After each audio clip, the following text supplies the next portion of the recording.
this is the booths that we just added in, and people be able to sit and have a little meal and be ordered to eat and have it to go. And for here, this is my kitchen. Well, I got to meet you a couple weeks ago. Yes. And we just started talking, and you told me your story, Yes. at least a little bit of it. Yes. And boy, that was really,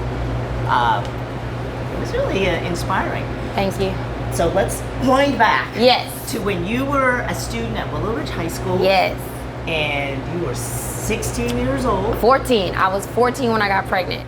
I knew that my daughter needed to be born, and so, of course, people said, you know, oh, you should get an abortion. You should give your baby up. What are you gonna do? You can't do anything. You're 15 years old. You aren't gonna be anything. Your child's not gonna be anything. Like, what can you do? You don't know how to raise a kid. And I was just like, okay. I was kind of just like Wonder Woman. You know how she's like, bing, bing, bing. I was just like, I don't care. I'm having this child. Growing up with my mom being, 16 and into adulthood, I think we both grew up together, and that creates a big bond. And it was a lot of fun. One of the kind of underlying characteristics that's really I've seen her exhibit is hard work, and really person-centered hard work. Everything she's ever done has always been for me, for Danielle, for another member of our family, and for her patrons who she's served and cared for as a bartender.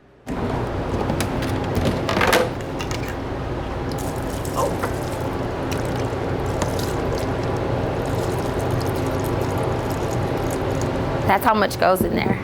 They're triple soaked, and it takes over a week to make them, because they start off like this little, regular Albanese gummy size, and then they just swell to this gigantic size. And then they kind of have the texture of boba. So I went over to Papacito's, and I was able to work a dinner shift, and I went in to work a lunch shift one day. And the first day that I worked a double shift, I made $100 on that double shift. I quit school. I never went back, and my mom had no idea. And I was like, okay, if I work every day, that's 100 times 7, 700 times 4. I was like 2,800. Then I was like, that's like $30,000 a year. I can do this. So I did that. I worked every single day, all the time. I put my daughter in private school. And my mom said this to me. She said, listen, you're either gonna work or you're gonna go to school. The only time I'm gonna watch your child is when you're at work or at school. You're not gonna begin to get anything for free. You're gonna go work. My daughters gave me purpose, okay? And I really don't know where I would be without them. My sister, my mother, I don't know what I would do or be. So my family portrait is over there. My father passed away on my sister's birthday when I was 8 months old. So I had an example of someone, and that's my mother. My mother continued to work at a job that she probably didn't want to support it. She was always a strong force. She was just always doing what she needed to do. She would mow the lawn. She would cook a 5-course meal. She would bake cakes and sell them.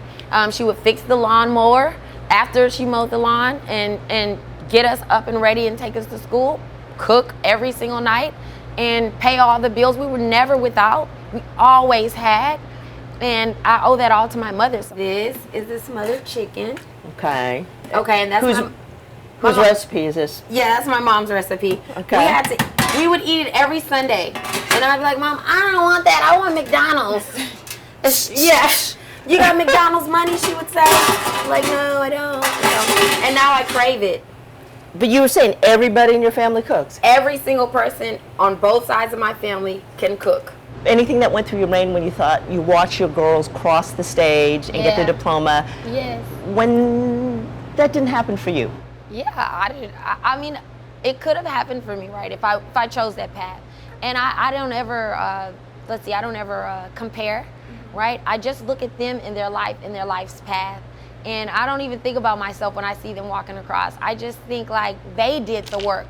They have, my oldest, she had to go to away for her undergrad. She went she went across the country to New York. I don't have to do that.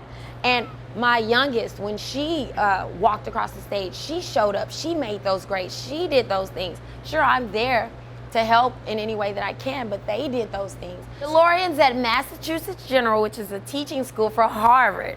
So when she matched, she said, you know, oh my God, it's Harvard, it's Harvard. I said, hey, that says Massachusetts General. She said, Mom, it's the same thing. I said, oh my God, my daughter's gonna go to Harvard, and I'm gonna be one of those mothers, you know. When either of you graduated high school, was there anything particularly poignant about that, given your mom's situation? When I graduated high school was when my mom really started focusing on her own business. It was when she had left her previous job. She was focusing on her own business and helping out there and building her dream. And so a lot of my senior year was also helping my mom and giving back to my mom with how she gave back to me, well, did for me when I was a child. So when I kind of left for the summer, it was more of like my mom was already having her dream propelled. She was already doing everything. And so for me, she really made sure that I was able to go to where I wanted to go for school and made sure that I had everything. Because she was going away to college, and then there's just me at the house, right?